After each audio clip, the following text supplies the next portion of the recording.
모든 민족들이 주를 찬송하게 하소서. 온 백성은 기쁘고 즐겁게 노래할지니 주는 민족들을 공평히 심판하시며 땅 위의 나라들을 다스리실 것임이니이다. 셀라. 전능하신 하나님 아버지, 복된 주님의 날을 맞이하여 저희를 주님의 전으로 불러주셔서 감사합니다. 우리가 영과 진리로 예배드리며 하나님께 나아갑니다. 이 예배 가운데 함께하여 주시사 우리의 예배를 받아 주시옵소서. 거룩하신 예수님의 이름으로 기원하옵나이다. 이 시간 다같이 일어나셔서 지난 한 주간 동안 우리들이 알게 모르게 주었던 우리의 모든 죄들을 반주에 맞추어서 침묵으로 고백하는 고백의 기도를 드리겠습니다. 기도하시겠습니다.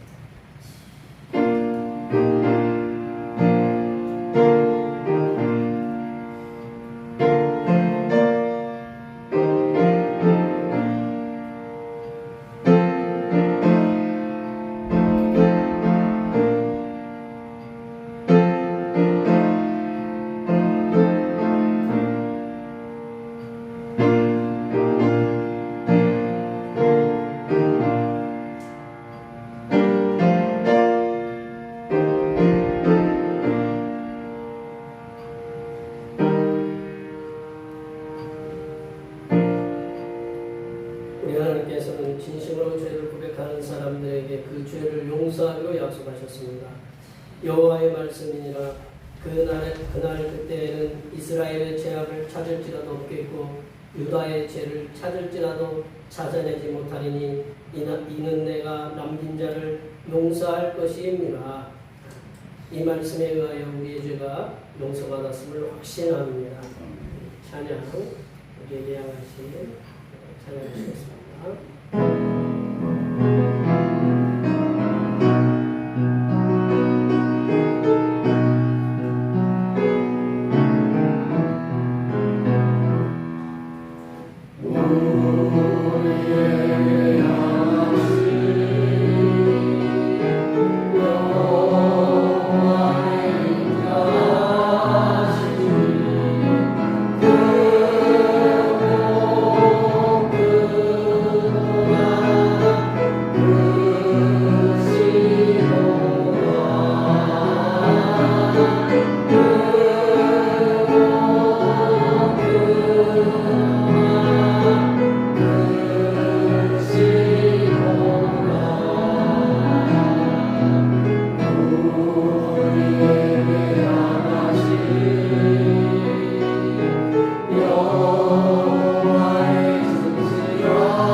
교동은 87번 요한계시록 21장입니다. 성시교동은 교동문 87번 요한계시록 21장입니다. 또 내가 새하늘과 새 땅을 보니 처음 하늘과 처음 땅이 없어졌고 바다도 다시 있지 않더라. 또 내가 보니 거룩한 성 새 예루살렘이 하나님께로부터 하늘에서 내려오니 그 준비한 것이 신부가 남편을 위하여 단장한 것 같더라. 내가 들으니 보좌에서 큰 음성이 나서 이르되 보라, 하나님의 장막이 사람들과 함께 있으니 하나님이 그들과 함께 계시리니 그들은 하나님의 백성이 되고 하나님은 친히 그들과 함께 계셔서 모든 눈물을 그 눈에서 닦아주시니 다시는 사망이 없고 애통하는 것이나 곡하는 것이나 아픈 것이 다시 있지 아니하리니 처음 것들이 다 지나갔음이니라. 보좌에 앉으신 이가 이르시되 보라 내가 만물을 새롭게 하노라. 아멘. 서두시며 우리 신앙을 하나님 앞에 고백하시겠습니다. 나는 전능하신 아버지 하나님 천지의 창조주를 믿습니다. 나는 그의 유일하신 아들 우리 주 예수 그리스도를 믿습니다. 그는 성령으로 잉태되어 공생의 마리에서 나시고 본디오 빌라도에게 고난을 받아 십자가에 못 박혀 죽으시고 장사된 뒤 사흘 만에 죽은 자 가운데서 다시 살아나셨으며 하늘에 오르시어 전능하신 아버지 하나님 우편에 앉아 계시다가 거기로부터 살아있는 자와 죽은 자를 심판하러 오시리라. 너는 성령을 믿으며 거룩한 공교회와 성도의 교제와 죄를 용서받는 것과 몸의 부활과 영생을 믿습니다. 아멘. 다 같이 앉으셔서 찬송 8장 하시겠습니다. 찬송 8장입니다.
사랑과 은혜가 풍성하신 하나님 아버지, 주님의 말씀과 하나님 나라의 소망을 통하여 이미 우리의 삶의 여러 부분이 변화되었으며 주님께서 주신 하나님의 나라의 소망을 마음에 품고 언제나 모든 일에 감사하며 살아가게 하여 주시옵소서.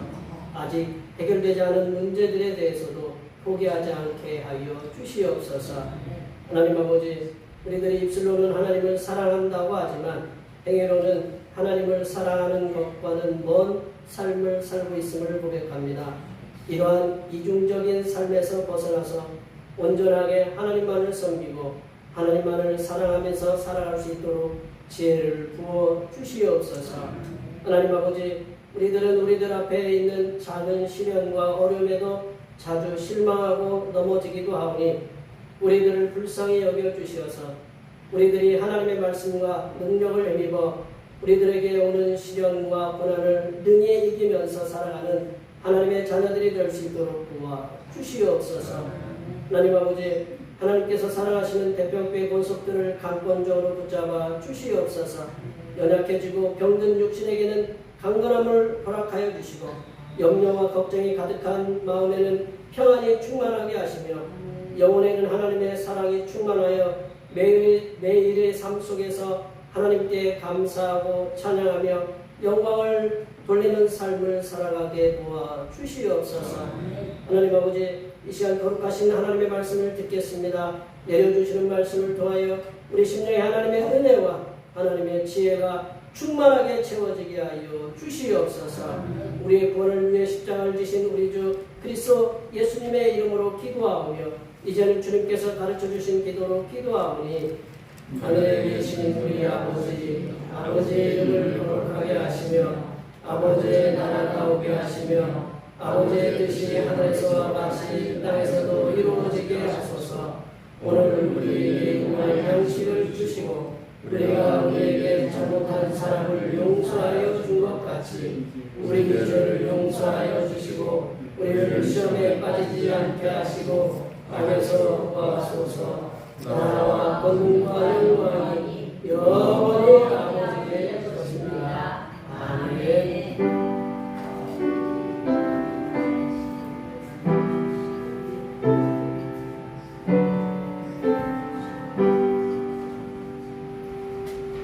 오늘 우리에게 주신 하나님의 말씀은 신약성경 마태복음입니다. 마태복음 14장 22절에서 33절 말씀까지입니다.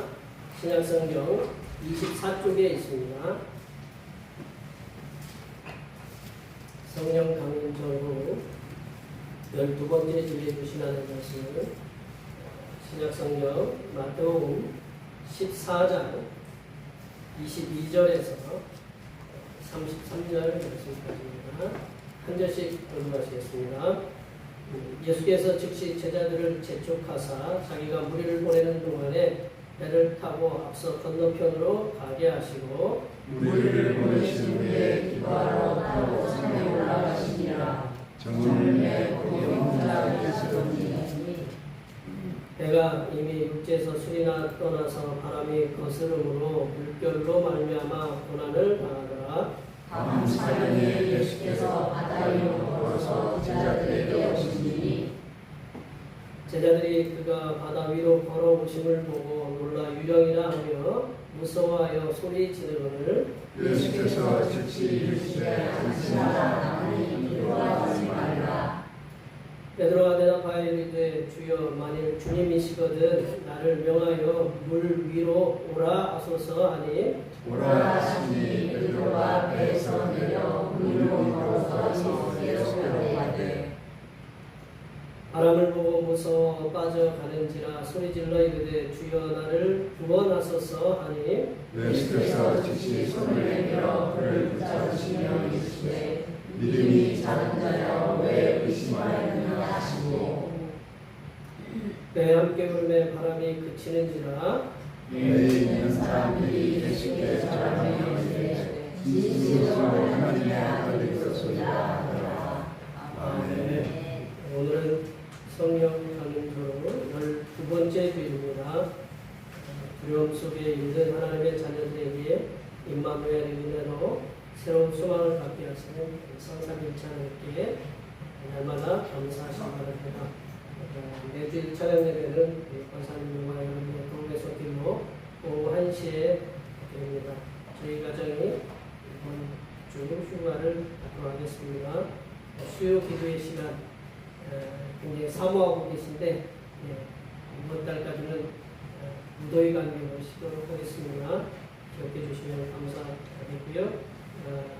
중국에도 저희들을 원하시기 열심히신 성삼인 찬양님 전함으로 설계에 대한 기도해 주시고 찬양 예배 시간에는 내기 말씀을 함께 나누고 있습니다. 안예배 후에는 점심 공동 식사가 있습니다. 수고에 날마다 이렇게 수고해 주셔서 감사드립니다. 아까 낮에 예배 전에도 말씀드렸지만 하나님께 기도하면 이루어진다.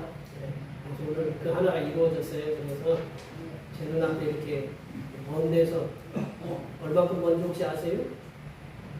부산에서 왔어요. 부산에서 오고 저쪽 속초 고성에서 오셨어요. 여기서 우리가 가려면 우리가 가봤죠 한번? 3시간, 4시간씩 이렇게 가봐야 돼요. 안 가보신 분들은 이렇게 가도록 할게요. 아셨죠? 섭섭하지 마시고 우리가 간 적도 있으니까 이렇게 하나님께 이렇게 기도하면 하나님께서는 하나님의 시간에 맞게 저도 그 집사님 권사님이 오신다는 얘기 예배 전에 들었어요. 저는 늘 기도하지만 고개 달라고 기도했는데 응답이 오늘 아침에 왔네. 그러니까 기도하면 갑작스럽게 하나님이 그러니까 기대 안 하고 있어야 돼. 그래야 기쁨이 더 배가 되는 것 같아요. 아셨죠?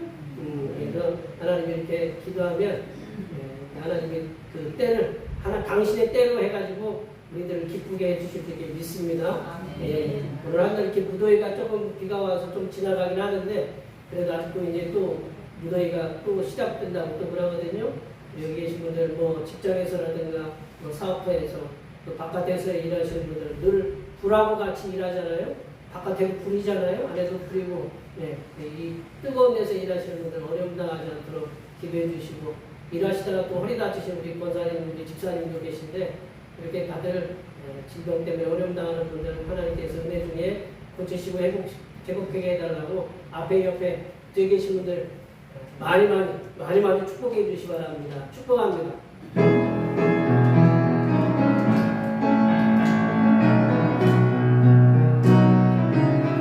축복합니다.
지난주에는 이쪽에 좀 몇 분이 계셔서 가지고 조금 그래서 이쪽에 분이 빠지니까 좀 허망하네.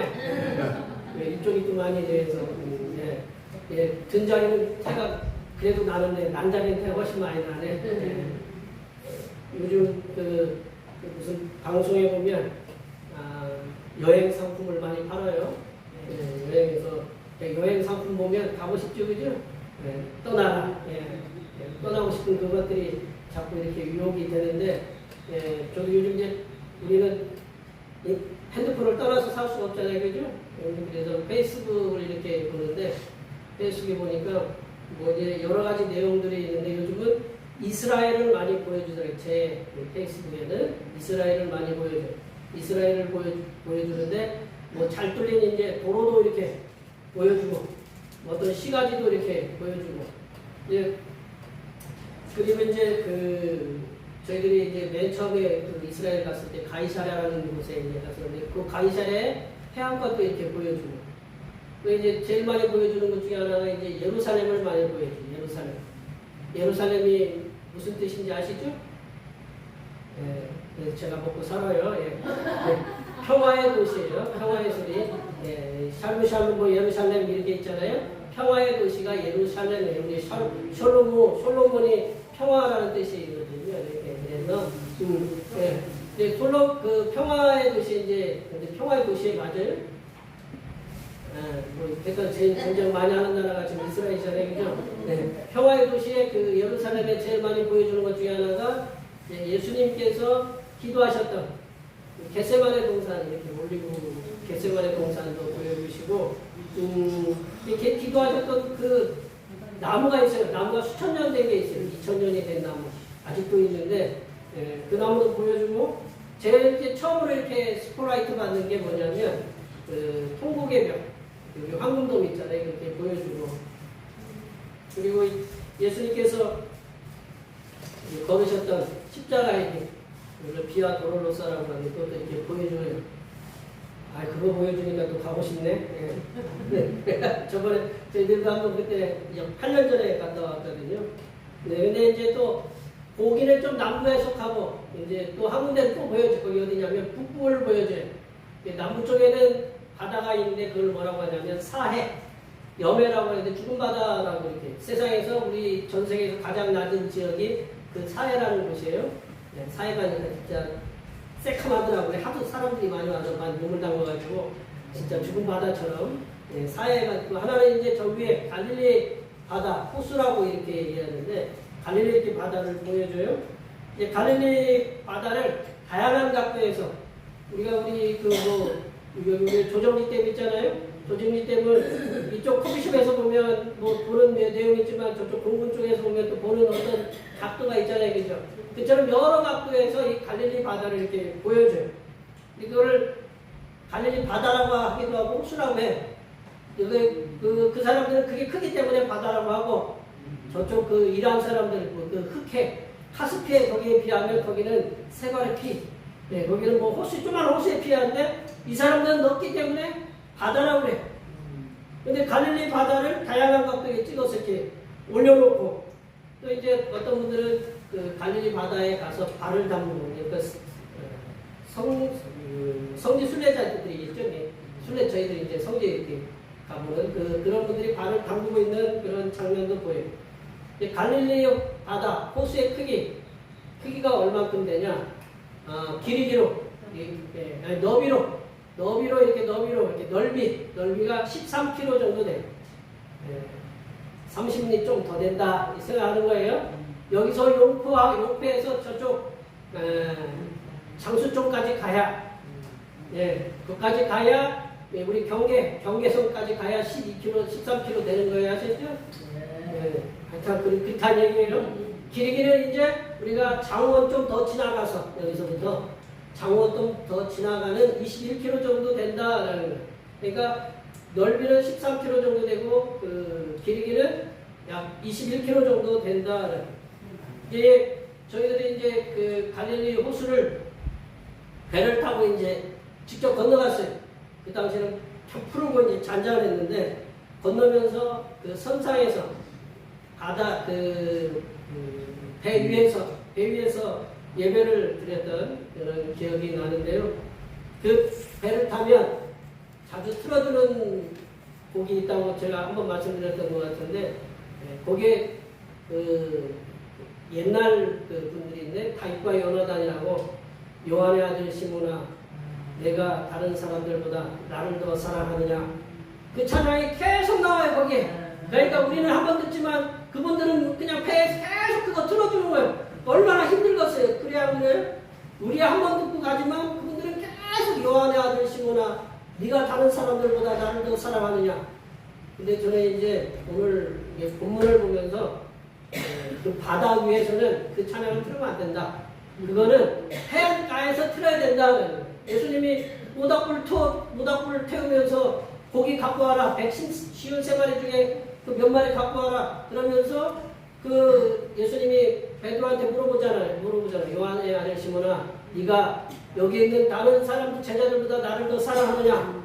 뭐라고 대답했어요?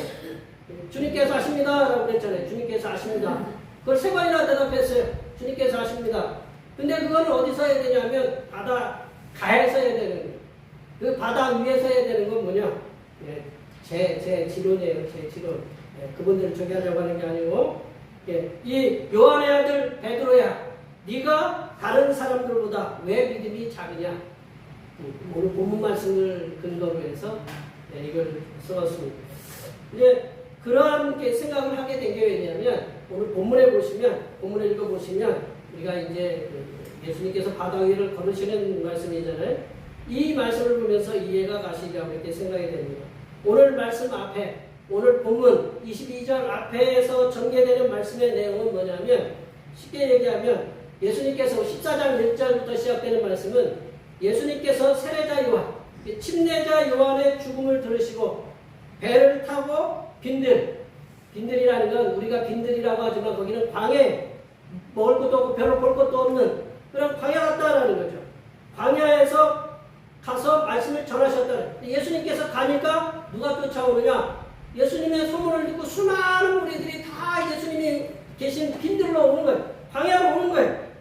근데 수많은 사람들이 말씀을 들으러 왔어요. 말씀을 들으러오는데 뭐를 안 갖고 왔느냐? 먹을 걸 안 챙겨왔어요. 먹을 걸. 정작 그들이 먹을 걸 챙겨오지 못했어요. 근데 그 중에 준비성 있는 애가 하나 있었어요. 그 애가 그 소년이었는데 오병이요. 예. 빵 5개하고 물고기 2개를 갖고 왔어요. 2마리. 이게 딱 가가 먹는. 예. 우리들도 개도 여기도 이렇게 보면요. 고양이들도 이렇게 제가 오늘 아침에 책을 읽었는데 고양이 기르는 사람하고 개 기르는 사람하고 성향이 틀리대. 고양이 기르는 사람은 약간 그냥 제가 그냥 딱 잘라서 얘기하는데 그냥 약간 내향적이다, 내성적이다. 그리고 개를 키우는 사람은 약간 외향적이다. 저는 2가지를 다 포함하고 있어요. 개도 키우고 고양이도 키워요. 그러니까 제가 성격이 좋잖아요, 그죠? 별로 반응이 뭔 얘기 하려다가 또 이제 그쪽으로 가게 돼요. 그 배를 타고 이제 빈들 광야로 갔어요. 근데 개들도 고양이들도 먹을 걸 딱 보고 쟤를 더 많이 주잖아요. 그럼 우르렁거려요. 안 죽으셨어요? 2마리 놓고 한번 보세요. 이렇게 이쪽 많이 주고 이쪽 조금 주면 이게 쟤네들이 제가 멀리 띄워서 이렇게 좀 크게 따라서 이렇게 주는데 이 고양이들도 쥐 먹을 거 싸워요. 이렇게 그 흰 놈하고 누런 놈하고 내 거 뺏기잖아요. 근데 5마리하고 물고기 2마리하고 빵 5개하고 내놓는다는 게 쉬워요, 안 쉬워요? 어렵죠. 예. 자기 그 정신거리를 완전히 주님한테 드렸어요. 그래가지고 이거를 하나님 앞에 얼마나 감사해. 하나님 앞에 감사하고 축복하고 기도했어요. 기도하고 나니까 몇 명이 먹었어요? 남자만 5,000명이라. 5,000명 먹은 게 아니고 거기에 딱 단서가 붙어야 돼. 남자만 5,000명이래. 누가 더 많아요? 여자. 그렇죠. 어린들, 할머니 하나. 더 많아요. 수만 명이 먹은 거야. 네. 그러니까 그 아이가 그거 헌신해가지고 바친 게 수만 명이 먹었는데 그 놀라운 이적을 해가셨어요. 그 후에 이 오늘 본문의 말씀이다. 한번 생각해 보세요. 수많은 사람들이 그 오병이어를 가지고 그 수만 명이 먹었어요. 가면 놀라움이 있어요, 없어요? 네, 놀라움이 있어요. 그 놀라움이 채 가시지도 않은 채. 그 이후의 말씀이다라는 오늘 본문 말씀은 이제 오병이어의 기적을 행하신 후에 예수님께서 오병이어의 기적을 행하신 후에 갈릴리 바다에 있는 그 제자들에게 너희들 빨리 배 타고 건너가라 라고 제촉하시고 그리고 예수님께서는 그 먼저 간 제자들을 만나기 위해서 무리를 걸으셨어요. 그 말씀을 통해서 베드로를 비롯한 거기에 있는 11제자와 그리고 지금 살아가고 있는 우리들에게 들려주시고자 하는 말씀이 무엇인지를 함께 나눠보도록 하겠습니다. 첫 번째로는 예수님께서는 마음의 분주함을 극복하기 위하여 조용한 기도의 장소를 찾으셨다. 예수님께서는 마음의 분주함을 극복하기 위해 조용한 기대 장소를 찾으셨어요. 생각해 보세요. 그 만약에 빵 2개하고 물빵 5개하고 물고기 2마리로 수만 명을 먹였다. 그러면 예수님 따라다니면 뭐 걱정이 없어요? 먹을 걱정 없죠. 그럼 일단 먹을 걱정이 없잖아요. 그러니까 그 사이 예수님을 그 요한복음에는 임금으로 삼으려고 막 임금으로 삼으려고 하니까 마음이 어때요? 들뜨잖아요. 들떠 예수님. 들떠 있는 상태에서 지금 예수님이 어떻게 했냐면 제자들을 먼저 빨리 보내고 그 후에 그 수많은 사람들께 돌려보내는 장면이 나오는데 23절 말씀을 다 같이 한번 읽어볼까요? 23절 말씀입니다. 우리를 보내신 후에 기와 적과 우산에 올라가시니라. 저를 내 거기 혼자 계시더니. 예수님께서는 오병이의 기적을 통해서 수많은 사람들을 먹이셨어요. 말씀으로 영혼의 풍성함을 채우시고 먼저는 뭐를 먹이셨냐면 말씀으로 열심히 저희들도 순서가 맞잖아요. 예배 열심히 드리고 그 다음에 뭐 먹어요? 이게 딱 순서가 맞잖아요. 그렇죠? 예수님도 말씀을 열심히 가르치시고 그리고 풍성하게 또 그 배를 채우셨어요. 영혼도 채우시고 빵과 물고기를 통해서 그들의 육신의 배도 채웠어요. 배도 채웠고 우리 영혼도 풍성해졌어요. 기뻐요? 안 기뻐요? 기쁘죠. 말씀과 일용할 양식으로 충만해진 수많은 무리 속에서 예수님께서 제일 먼저 하신 일은 뭐냐면 흩으시는 거였어요. 모여서 나를 갖다가 왕으로 삼으라고 그런 게 아니라 흩으시는 것이었어요.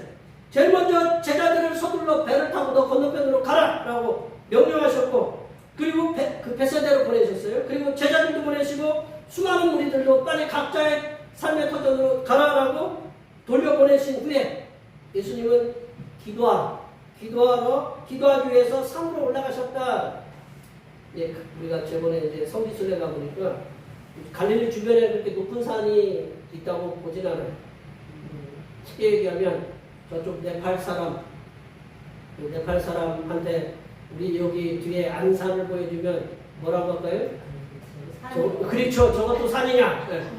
거기는 뭐만 봤어요? 히말라야 에베레스트 산만 봤어요. 뭐 K2 뭐 이렇게 그런 산들만 봤어요. 수천 메다, 8천 메다, 뭐 9천 메다 되는 가까이 되는 산들을 봤는데 여기 저도 한 번도 못 올라가봤지만 여기 산도 보이지 않아요. 저도 건너편에 색깔고래 있는 산도 산 같지도 않아요. 쉽게 얘기하면 그런 거다라는 거죠. 그렇게. 그러니까 산에 보니까 저희들이 보기에도 우리 산 보고 갔다 거기 산 보면 저게 산이요? 거기도 산이 그렇게 높지 않아요. 근데 예수님이 산에 가셨다. 보통 산은 모세도 산에 올라가서 계명 받았잖아요. 엘리야가 하늘에서 산에 불을 내렸잖아요. 산이 보통 거룩하게 이렇게 신성한 곳이긴 하지만 산에 올라가셨다라는 건 뭐냐면 예수님이 따로 조용한 곳에 혼자서 기도할 장소를 찾으셨다라고 저는 그렇게 이해를 해요. 예수님께서 제자들과 수많은 무리들을 보내신 후에 가장 먼저 하신 일은 하나님과 성령 하나님과 이렇게 만나는 교통하는 그런 시간을 갖는 것이었다.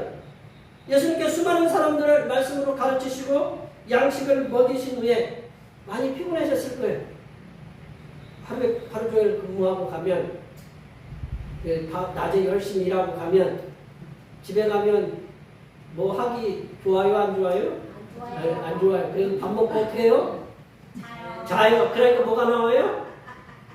배가 나와요. 배가 나와요. 저도 배가 나오는데 왜 배가 나오느냐? 하기 싫어요. 일하고 오면 밥 먹고 그냥 앉아서 그냥 눈으로만 하는 게 좋아요. 누가 움직이려고 하면 열받아. 그래서 이렇게 혼자 사시는 분들은 밥을 잘 못 챙겨 먹는 이유가 집에 가면 챙겨주는 사람이 있으면 좋겠어. 누가 이렇게 딱 이제 그런 로봇가 나오겠죠? 그러면 좋겠죠, 그죠? 이게 집에 아무것도 하기 싫어요. 피곤해. 예수님도 그랬을 거예요. 그럼에도 예수님께서는 그 분주한 상황을 벗어나고 피곤한 육신을 이끌고 조용하게 하나님과 성령님을 만날 수 있는 장소를 찾아서 홀로 산으로 가셨다. 예수님께서 하나님과 성령님과의 어떤 대화를 하셨는지에 대해서 우리가 본문에는 안 나오지만 앞으로 우리가 하나님 앞에 가면 그때 무슨 얘기 나누셨어요? 라고 여쭤볼 수는 있겠죠, 그죠? 그때 가서 제가 여쭤볼게요, 대표로 해서. 근데 예수님께서는 마음의 분주함과 육신의 피곤함 속에서도 가장 먼저 하신 일은 그 하나님께, 성령 하나님과 기도하기 위해서 산으로 가셨다. 하나님의 사람들, 우리들은 우리들이 살아가는 삶의 터전에서 마음이 분주하고 이렇게 앉아있어도 머릿속에 다른 생각이 막 들죠. 오늘 내일 뭘 일을 해야 되냐, 내일 그 손님 어떤 손님이 오느냐, 뭐 이렇게 그 머릿속에 생각이 자꾸 들잖아요. 오늘 블루베리 다 땄는데 내 블루베리 이제 어떻게 하면 나 그거 잘 가지고 가야 되나. 블루베리 심는 갖고 오는 분이 계셔서 제가 얘기하는 거예요. 이게 다 오늘 반찬을 갖다가 이걸로 했는데 내일은 어떤 거는 저 화상이 저거 맛있다고 맨날 또 해달라고 하는데 그게 또 우리 주부들은 그렇잖아요. 저녁에 뭔 반찬을 해야 되지? 그 걱정해요, 안 해요? 그 걱정하는 거예요. 우리가 그 살아가는 삶의 터전에서 마음이 분주하고 몸도 많이 지쳐 있어요. 우리들이 스스로 알잖아요, 그죠? 얼굴을 갖다가 화장하고 와도 마음은 지쳐 있다. 몸은 지쳐 있다는 걸 다 우리가 눈으로 봐도 알잖아요. 때로는 직장에서는 사업이 계획했던, 직장에서도 또 사업이 이렇게 계획했던 어떤 일이 잘 되어서 마음이 막 들떠 있을 때가 있어요. 마음이 우리가 구름에 떠 있는 것 같아요. 반면에 심혈을 위해서 진행했던 이렇게 프로젝트, 죄송합니다, 표현이. 계획들이 잘 되지 않아서 마음이 쭉 가라앉아 있을 때도 있다라는 거예요. 하루에 롤러코스터를 타고 어떤 분들이 이렇게 스포츠를 보면 어떤 사람 천당 갔다 지옥 갔다 왔다 갔다 한다는 그런 표현처럼 우리 롤러코스터를 타는 것처럼 일이 잘 되어서 기분이 들떴다가도 일이 안 되어서 마음이 축 처져 있는 때도 있다. 제가 이 얘기 꺼내면 별로 안 좋아하실 것 같은데 꺼낼까 말까 하다가 제가 꺼냈으니 얘기할게요.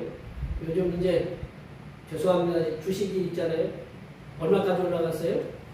9,000피까지 올라갔다가 9,000피까지 올라갔다가 얼마까지 떨어졌어요? 바닥을 쳤잖아요. 그죠? 3,000피 정도, 6,000피 정도 떨어져. 요즘 어제 보니까 7,000포인트 이렇게 7,000 가까이 이렇게 가더만. 그러면 어떻게 해요? 그거 보고 그거 이렇게 하는 사람들은 이게 갑자기 300만 원이었다가 150만 원이었다가 그 마음이 어떻게 했어요? 절망이죠. 그거죠. 그러고 이렇게 왔다 갔다 한다는 거죠. 그 마음에 힘겨움이 있어요. 그리고 육신의 피곤함이 절정으로 이렇게 다다르기도 해요. 이럴 때 우리는 어떻게 해야 되느냐?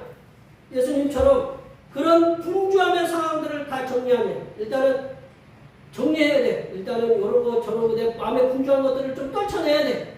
떨쳐내고 그리고 홀로 성삼일차를 이렇게 나와서 기도해야 된다. 혼자 나와서 자녀들 데리고 나와서 기도하는 게 아니고 혼자 나와서 그 기도의 장소가 꼭 산일 필요도 없고 산에 올라가서 요즘은 기도도 못 하잖아요. 크게 소리 지르면 이제 걸리기도 하고 그러죠. 산일 필요도 없고 교회에 오시면 제가 비밀번호 우리가 방송이 녹화되기 때문에 공개적으로는 얘기 안 하고 기도하러 오시면 제가 알려드릴게요. 저기 다 알고 계시죠? 기도하러 교회 오시면 금상첨화지만 피곤한데 교회까지 오시라고 제가 부탁드리는 드리고 집에서 각자의 골방에 기도의 골방을 만드셔가지고 그렇게 기도하시기 바랍니다. 지친 우리들이 하나님께 아버지라고 부르면 우리 애들도 저를 아버지라고 부르잖아요. 아버지 부를 때 언제 부를까요? 필요할 때 부르죠. 필요할 때.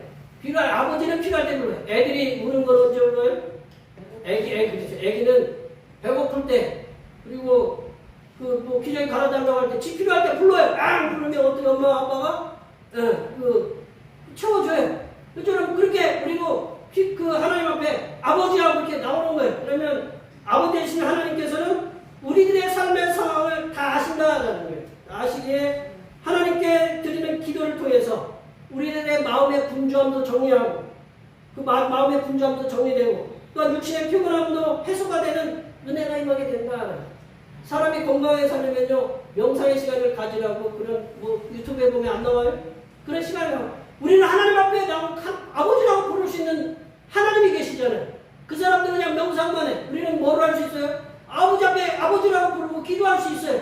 나의 요구를 관찰시킬 수 있어요. 그 하나님 앞에 우리가 아버지하고 나와서 기도해야 된다는 거예요. 우리들의 삶은 마음도 분주하고 육신도 피곤해.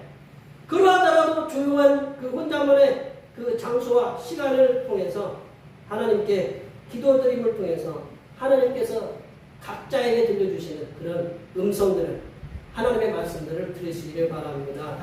두 번째로는 하나님께서는 우리들이 살아내는 삶의 현장이 고난의 현장임을 아신다. 예수님께서는 우리들이 살아내는, 우리가 살아내고 있잖아요. 그죠? 살아내는 삶의 현장이 고난의 현장이다라는 걸 아신다. 24절 말씀을 한번 읽어볼게요. 24절입니다. 내가 이미 육지에서 수사하나서 바람이 것을 물어 물결을 하느냐마 고난을 더하라. 예수님께서 제자들 먼저 배를 타고 보내셨다고 그랬잖아요. 그리고 수많은 무리들을 보내신 후에 산에 올라가셔서 이제 기도하셨어요. 그럼 예수님이 제자들한테 가려면 어떻게 가야 돼요? 배를 타고 가셔야 되잖아요. 그죠? 이치적으로 그러면 그래 안 그래요? 그래요. 근데 예수님께서 이제 배를 먼저 태워보내고 보낸 제자들이 거기서 문제가 생겼어요. 배가 이미 육지에서 술이나 떠났다. 술이나 떠났다라고 했는데 그 다른 성경에는 배가 갈릴리 바다 한가운데 있다. 한가운데 가면 양쪽으로 13km, 한가운데면 몇 킬로 정도 돼요? 여기서 용포까지 거리에 별로 우리 여기 허리 아프신 우리 권사님, 여기서 우리 제 권사님도 걸어서 용포까지 가보셨죠? 멀어요 안 멀어요? 멀어요. 여기서 걸어서 이제 용포까지, 용포가 앙성 면사무소 있는데 행정복지센터 있는데 거기까지가 여기 7km나 8km 돼요. 그럼 그 바다 한가운데라는 것은 예수님이 바다 한가운데까지 가려면 적어도 8km는, 적어도 어린다고 8km는 걸어가셔야 된다라는 거죠. 배가 바다 한가운데 있다라는 말씀은 배가 여러 가지 위험에 노출되어 있다라는 것을 우리가 암시하고 있어요. 배가 갈릴리 바다 한가운데 가려면 어떻게 가야 될까요? 그때 저희들은 바다가 잔잔했어요. 가려면 뭐를 이용을 해야 돼요? 둘 중에 하나. 노를 젓든지 도출당든지 해야 되잖아요. 근데 거기 바람이 잘 불어요? 그리고 바람이 잘 안 불어요. 뭐를 갖고 가야 돼요? 배를 안 타보셨군요. 노를 저어가요. 노를 저어가요. 노를 저어가자. 뭐 이렇게 그 노래도 노를 저어가야 돼. 그 노를 저어서 그 바다 한가운데 갔을 거라고 봐요. 왜 그렇게 노를 저어서 갈 수 있냐면 거기에 제자 중에, 예수님 제자 중에 어디 출신이 많아요? 어부 출신이 많아요. 어부 출신이 많으니까 노도 잘 젓었죠. 그죠? 이게 바다 한가운데로까지 노를 저어서 간 것으로 보여요. 제자들은 이미 바다 한가운데 있었지만 바다에는 어떤 변수가 있었냐면 강한 바람이 불었다라는 거예요. 바람이라고 나왔는데 강한 바람이라고 이렇게 해요. 강한 바람이 불었다. 그것도 땅에서가 아니고 바다 위에서, 바다 한가운데서 강한 바람. 이 갈릴리가 가끔가다 강한 바람이 저 위에서 산 위에서 내려오는 그 강풍의 바람에 의해서 강한 바람. 우리가 동해에서 이렇게 바람이 오다가 동해 속초를 넘어가지고 설악산 넘어서 이쪽 영산 쪽으로 오면 바람이 세지잖아요. 그죠? 이게 그거랑 똑같아요. 갑자기 바다 위를 갖다가 쳐요. 그러면 이 갈릴리에서 그 잔뼈가 굵은 이 베드로, 야고보, 요한, 안드레는 거기가 고향이잖아요. 그죠? 거기서 잔뼈가 굵었어요. 거기 자기가 놀이터이기도 하고 직장이기도 하고 사업터이기도 해요. 그럼에도 불구하고 거기가 두려워요. 왜냐? 갑작스럽게 당하는 그런 풍랑에 의해서 이게 어쩔 수 없다라는 그 상황들을 많이 경험했기 때문에 그래요. 자라 아시죠? 자라. 잠자라는 게 아니고 자라 물려보셨어요? 안 물려봤죠? 물려보면 어떻게 돼요? 소뚜껑만 봐도 자라 색깔이 봐도 소뚜껑 봐도 무서워요. 이 사람이 이렇게 트라우마라는 게 이게 무서운 거예요. 바람을 불어서 어려움을 당했은 그런 위험들이 있었잖아요. 이 바람 부니까 또 그런 것이 떠오르는 거예요. 제자들이 바다 한가운데 있었지만 바다에는 강한 바람이 불었잖아요. 어부인 제자들은 갈릴리 바다에서 태어나서 지금까지 고기를 잡은 자신의 삶의 터전이었고 직장이었지만 때를 알지 못하고 불어오는 강풍에는 속수무책이었다. 속수무책이 뭔가 이렇게 한자로 제가 찾아봤어요. 손이 묶여져 있다는 거예요. 손수에 손이 묶여져 있다. 묶여있으면 할 수 있어요? 없어요? 그러니까 묶여있으니까 대책이 없는 거예요. 강한 바람이 불어서 높아진 물결로 인한 그 고난을 당하였다라는 말씀에서 제자들의 어부의 삶의 현장이었던 갈릴리 바다는 그야말로 정말로 고난의 현장이었다. 하나님께서 우리들에게 허락하신 삶의 현장. 예, 우리가 직장도 다니시고 또 이제 사업 권사님처럼 직장 식당을 가면 불 앞에서 일해야 되고 또 뜨거운 불볕에서 일해야 되고 농사도 져야 되고 쉬운 데 있어요 없어요? 직장에 에어컨 쬐고 하니까 그게 편하다. 예. 사람 대하는 것 그 스트레스 생각하면 예, 차라리 때리시고 싶은 게 한두 번이 아닐 거예요. 그만큼 다 힘들어. 그게 다 삶의 현장에 어느 한 군데 목록한 곳이 한 군데도 없어요. 이 직장이 힘들어서 우리가 그렇잖아요. 이 직장이 힘들면 어디로 옮기는데요?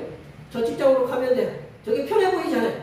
편해 보여서 야 저기 가보면 거기는 또 거기 나름대로 어때요?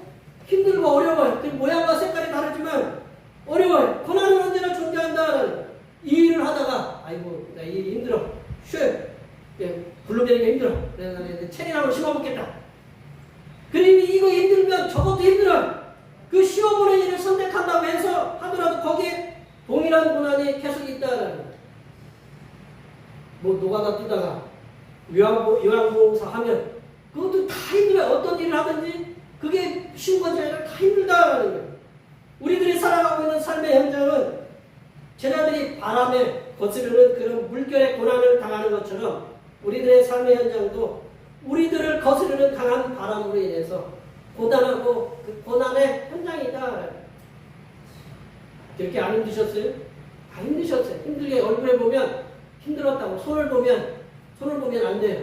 예, 제 손도 좀 거칠지만 딱 손만 줘보면 제가 악수해 보면 손이 그 민들민들한 사람이 한 분도 안 계셔요. 다 거칠어요.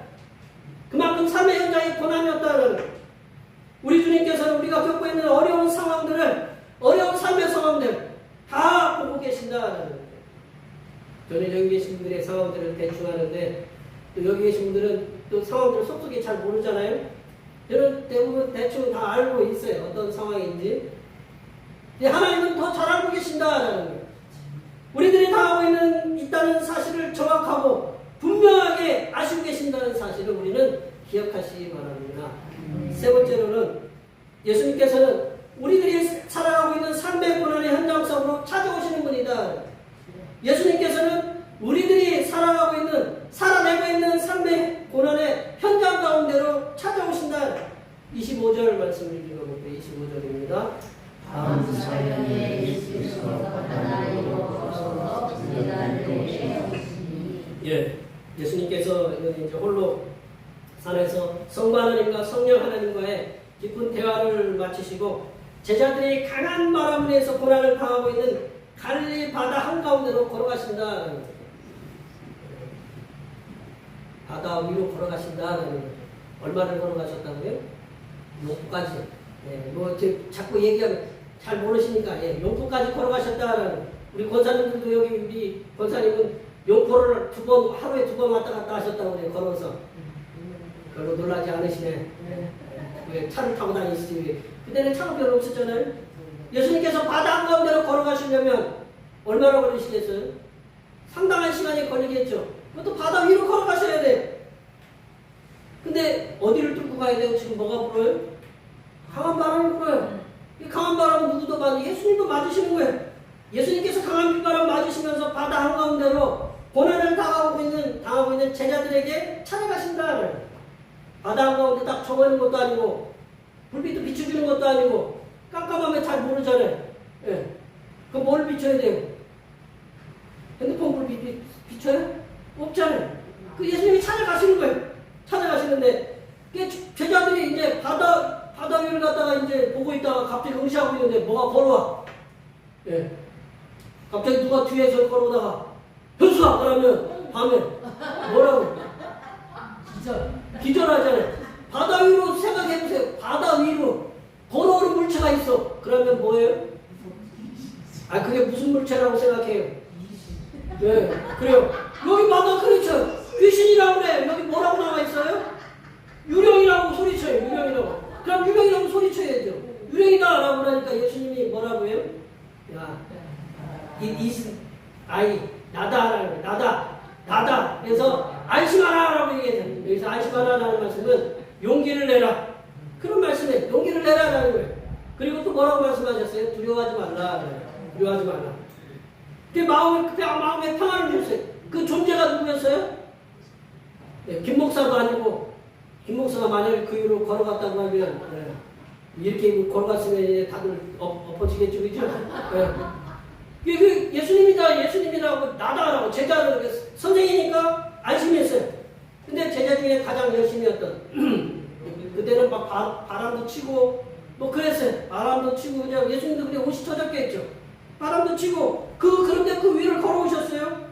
근데 이제 베드로가 호기롭게 다혈질이잖아요. 성격이 급하잖아요. 예수님 당신이면 나를 갖다가 바다 위로 걸어오라고 명령하여 주십시오. 그러니까 예수님이 뭐라고 그랬어요? Come! 오라라고 명령했어요. 그러니까 예수님이 베드로가 뛰어내렸어요? 안 뛰어내렸어요? 뛰어내렸어요. 빠졌어요? 안 빠졌어요? 어디가 빠져요? 안 빠졌어요. 뛰어내릴 때는 안 빠졌어요. 몇 발자국 걸어갔어요. 얼만큼 걸어갔는지 제가 베드로한테 가서 대표적으로 물어볼게요. 한 몇 발자국 걷는지, 한 30m를 갔는지. 그러니까 그 기록안에 기네스북 아니에요, 그죠? 무리로 걷는 사람이 어디 있어? 뭐 그게 기네스북 그래서 걸어가다가 옆에 바람이 세게 불었어요. 그러니까 어떻게 해요? 바람을 보다가 빠졌다. 근데 물에 빠져가는 베드로가 이제 뭐라고 그랬어요? 난 살려주세요라고 그러잖아요. 살려주세요 그러니까 예수님이 어떻게 했어요? 손을 잡아서 딱 끄집어냈다라는 거예요. 그리고 예수님께서 배에 딱 타시니까 어떻게 했어요? 바다도 그치고 잔잔하게 그게 제자들에게 평안도 주시고 베드로의 그 다혈질의 베드로의 그 믿음 없는 행동에도 그들을 구원해 주셨다. 어떤 분들은 예수님이 함께 계시니까 물 위도 걷고 제자들도 걸었다라고 이렇게 얘기하시는데 예수님이 함께 해주십시오라고 기도해야 되는 게 아니고 내가 예수님이 항상 나와 함께 계시는데 항상 예수님을 내가 인식하고 있느냐가 중요하다라는 거예요. 예수님은 항상 거기 계세요. 여호와 샴마 예수님은 거기 계셔요. 그래서 산마식당 많이 이용해서 하시는데 하나님 항상 거기 계신다는 하나님 우리와 항상 계신다는 임마누엘이다. 예수님께서는 우리들이 살아가고 있는 삶의 고난 현장에 찾아오신다는 거예요. 항상 찾아오셔서 우리 주변에 곁에 계신다는 예수님께서는 우리들이 당하고 있는 고난의 상황과는 상관없이 무리를 걸으시듯이 예수님은 무리를 걸으실 수도 있으시고 날기도 하시고 예수님은 예수님은 부활하시고 나서 이 벽을 뚫고 들어오셨어요? 안 들어오셨어요? 몸이면 못 들어오시잖아요. 예수님 그렇게 뚫고 들어오셨어요. 공중에도 나르시기도 하고 무리를 걷는 거는 예수님에게는 아무 문제가 안 돼요. 예. 우리가 무리를 걸을 수 있는 방법이 있어요. 배 타면 돼요. 그래야 안 그래요? 배 위에서 걸어야 안 그래요? 무리를 걷는다고 하지 어디를 걸어요? 네. 우리가 배 타면 돼요. 그럼 우리가 간단하게 할 수 있잖아요. 예수님은 그보다 더 능력이 많으세요. 예수님이 무리를 걸으시듯이 놀라운 능력으로 이 베드로를 찾아가듯이 예수님께서는 우리들의 삶의 현장에 어떤 방식으로 어떤 놀라운 능력으로 우리들에게 찾아오시는지는 몰라요. 그러나 우리들을 찾아오셔서 예측할 수 없는 그 방법으로 그런 능력으로 우리들을 찾아오셔서 문제를 해결해 주시고 또한 그 문제를 해결할 수 있도록 지혜를 주신다. 그래서 우리들에게 위로를 주시고 평안을 주시는 분이 예수님이시다. 때로는 우리들이 고난에서 벗어나서 하나님만을 집중하여 볼 수 있도록 베드로처럼 무리를 걷게 하는 은혜를 내려주신다. 베드로도 무리를 걸었잖아요. 여기 계신 분들에게도 하나님께서 무리를 걷는 그렇다고 물 가서 걷지 마시고 안 걸어진다고 하니 무리를 걸을 만큼의 어떤 놀라운 기적을 통해서 우리 보기에는 기적이지만 하나님께서는 그런 놀라운 능력을 통해서 우리들이 베드로가 무리를 걸었던 그런 일들처럼 우리에게 예측할 수 없는 그런 놀라운 은혜로 우리들에게 다가오셔서 그런 은혜를 베푸신다. 왜냐? 하나님 쳐다보라. 예수님 쳐다보라. 예수님 바라봐야 어떻게 돼요? 물에 안 빠져요. 근데 예수님 여러분 계신 분들이 또 근심 걱정이 있어요? 없어요? 많죠. 많다고 하는 거 보니까 얘기 안 하시는 분들은 훨씬 많겠구만. 많아요. 그 많은 걸 보면 어떻게 돼요? 물에 빠져야 안 빠져요? 그러면 뭐만 하면 돼요? 성원아 이렇게 부르면 안 돼. 누굴 불러야 돼요? 주님 부르면 돼요. 주님. 누굴 불러야 돼요? 주님 불러야 돼. 예수님 나를 구원해 주시오. 물에 빠진 게 중요한 게 아니라 내가 실망한 게 문제가 아니라 내가 누구를 부르면 돼요? 주님 부르면 돼요. 여기 계신 분들 동영상에 보면 어떤 아기가 그 수영장에 있는 아빠의 등 뒤로 이렇게 떨어지는 장면 혹시 보셨어요? 애가 뭐를 믿고 그게 빠져요? 아빠 믿고 빠지는 거죠. 얘. 아빠가 거기 있으면 되는 거예요. 예수님이 우리가 물에 빠지든 상관없어요. 왜 누가 있으면 돼요? 예수님, 내가 예수님하고 부르면 된다는 거예요. 내가 때로는 무리를 걸을 수 있는 그런 은혜도 주시지만 내가 충족해서 물에 빠질 수도 있다는 거예요. 그러니까 물에 빠져도 거기에 누가 계시면 돼요? 예수님이 내가 예수님을 부르면 돼요. 그럼 예수님 뭐라고 해요? 네가 헤엄쳐 나와. 그래요? 베드로도 수영 잘했어요. 그러나 베드로도 어떻게 했어요? 예수님이 건져내셨다라는 거예요. 그래서 우리들도 베드로처럼 무리를 걷는 은혜를 받았을 때에는 오로지 주님만을 바라보시고 또한 물에 빠졌을 때에는 주님이라고 이렇게 부르시기 바랍니다. 말씀을 정리하면요. 예수님께서는 우리들에게 마음의 분주함을 다스릴 수 있도록 조용한 기도의 장소와 시간을 찾으라고 이렇게 명하고 계십니다. 예수님께서는 우리들의 삶의 현장에서 고난을 당하고 계십니다. 우리들이 어떤 삶의 현장에서 어떤 고난을 당하고 있는지 다 알고 계신다. 그리고 예수님께서는 우리들이 삶의 현장에서 고난 당하고 있음을 아시고 찾아오셔서 우리들을 문제를 해결해 주시고 우리들을 평안하게 해주신다. 여기에 모여 예배하시는 모든 주님의 백성들께서는 우리들이 삶의 현장에서 고난당하고 있을 때 우리들을 찾아오셔서 우리들에게 놀라운 능력으로 평안을 주시고 위로해 주시는 성삼위일체 하나님만을 바라보시며 성삼일체하나님께 주시는 세상 사람들이 너 예수 믿으니까 참 너 깜짝 놀랄 만한 일이 있구나. 그런 세상 사람들이 깜짝 놀랄 만한 그런 놀라운 기적을 체험하시면서 이 땅에서 날마다 믿음으로 승리하시는 하나님의 존귀한 백성들이 되시기를 간절히 축원합니다. 기도하시겠습니다. 하나님 아버지, 우리들을 사랑하여 주시사 예수 그리스도를 이 땅에 보내주심을 감사드립니다. 예수님께서는 고난당하고 있는 우리들의 삶의 상황들을 아시고 친히 전능하신 능력으로 우리들의 고난의 현장으로 찾아오셔서 우리들이 당하고 있는 고난들을 해결하시는 놀라운 기적들을 맛보며 살아가는 하나님의 복된 백성들이 되게 도와 주시옵소서. 거룩하신 예수님의 이름으로 기도하옵나이다. 오늘 우리에게 주신 말씀 생각하시면서 찬송 456장 하시겠습니다. 찬송하시면서 준비하신 여러분 하나님을 부르시겠습니다.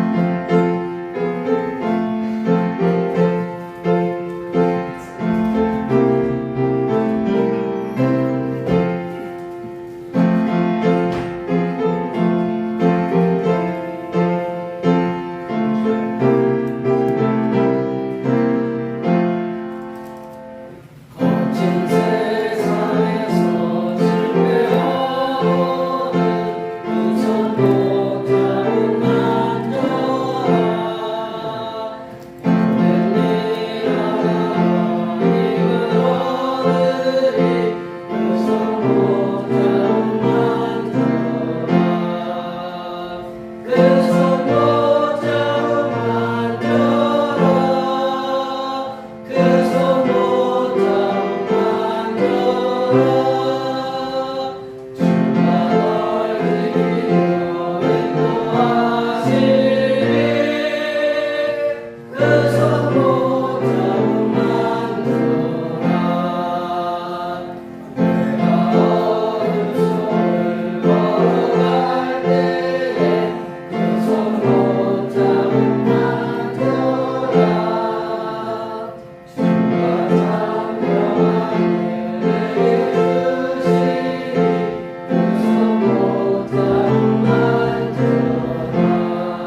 고난 가운데도 능력을 주셔서 이기게 하시고 슬픔을 당한 뒤에도 위로를 주시는 하나님 아버지, 이 시간 하나님께 주시는 말씀을 통하여 연약해진 몸과 마음이 강건함을 얻을 수 있게 하시며 기쁨을 얻을 수 있는 은혜를 내려주시며 감사를 드립니다. 이 시간 주님께로부터 받은 은혜에 감사하여 마음으로 정성껏 준비한 예물을 드리오니 우리의 몸과 마음과 함께 기쁘게 받아 주시옵소서. 하나님 아버지, 폭염과 가뭄으로 인해 농사에 손해가 많고 일이 힘든 가운데에도 낙심하지 않고 주님께서 주신 일터를 기쁨으로 여기며 감사함으로 일을 하여 얻은 소득의 열의 하나를 드립니다. 주님께 바친 이 11조가 땀과 눈물의 결실이오니 기쁘게 받으시사 바친 손길의 마음에 주님을 향한 더욱 뜨거운 사랑이 넘치게 하시며 물질적으로는 흔들어 넘치게 받아 많은 사람들에게 도움을 주는 하나님의 자녀가 되게 도와 주시옵소서. 하나님 아버지, 어디를 가든지 무엇을 하든지 무슨 일을 만나든지 간에 범사에 감사함을 고백하며 감사의 예물을 드립니다. 풀리지 않는 문제와 치유되지 않는 병에도 불구하고 이 모든 것을 다 해결해 주실 줄 믿고 감사함으로 감사의 예물을 드립니다. 감사의 예물을 바친 손길들마다 모든 일에 감사할 일만 생기게 하시고 풀리지 않는 문제는 속히 주님께서 주시는 능력과 지혜로 풀려지게 하시며 치유되지 않는 병은 주님의 치유의 광선으로 깨끗하게 치유함을 받는 놀라운 역사가 일어나게 하여 주시옵소서. 하나님 아버지, 오늘도 한결같은 마음으로 주님 앞에 주일 헌금을 드립니다. 이 한 주간도 주님께서 선하게 베풀어 주시는 사랑하심과 은총의 역사 가운데 복된 길로 인도하여 주시옵소서. 이 땅의 영혼 구원을 위해서 선교헌금을 드립니다. 대평교회의 영혼을 구원으로 인도하는 역사가 이 지역을 넘어 세계로 확장되는 은혜가 있게 하시고 바친 손길의 삶이 더 풍성하게 선교하는 은혜가 임하도록 물질의 복을 충만하게 부어 주시옵소서. 하나님 아버지, 주님의 몸된 교회를 위하여 헌신하고 봉사하는 손길들의 수고를 기억하여 주시사 하늘로부터 내려주신 은혜가 충만하게 임하게 도와 주시옵소서. 차량봉사로, 주방봉사로, 헌금위원으로, 제정위원으로, 안내위원으로, 교회 청소로, 교회 남모르게 주님을 위하여 수고하는 여러 손길들 위해 이 땅에서 하나님께서 보여주시는 새로운 비전들을 보게 하시고 이 땅에서 바라고 소원하는 모든 기도의 제목들이 다 응답받는 역사가 일어나게 하여 주시옵소서. 거룩하신 예수님의 이름으로 기도하옵나이다. 아멘.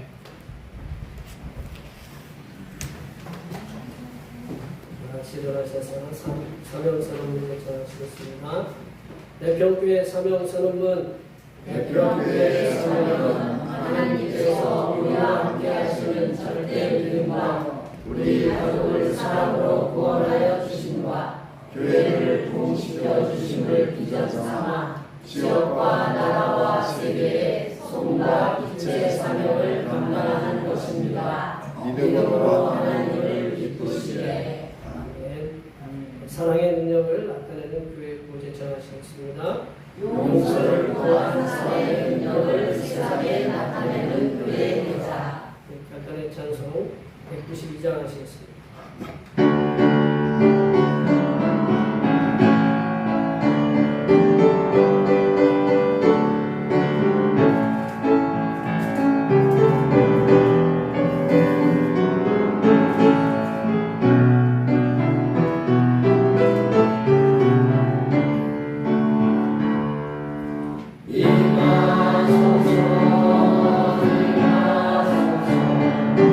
바람 같은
이제는 하나님의 제자된 우리들이 온전한 믿음의 소유자가 되기를 원하시는 우리 주님 예수 그리스도의 은혜와 불가능한 일들을 전능하신 능력으로 해결하여 주시는 하나님 아버지의 무한하신 사랑하심과 불가능한 일들을 가능하게 될 수 있도록 온전한 믿음을 부어주시는 보혜사 성령 하나님의 교통하심과 교제하심과 위로 충만하게 하시니 세상의 거친 풍랑에도 오로지 주님만을 바라보며 살아가기로 다짐하는 여기 모인 모든 주님의 백성들을 위해와 그들의 가정과 건강과 직장과 사업과 학업 위해와 우리의 모든 농사들과 모든 계획들을 위해와 흩어져 있는 모든 자녀 손들 위해와 이 자리에 함께하지 못한 모든 태평계 권속들 머리 위해와 이 나라의 폭염으로 농작물에 큰 피해를 입은 농민들에게 하나님께서 정부를 통하여 해결하여 주심과 강진으로 인하여 수많은 인명 피해와 재산 피해를 입은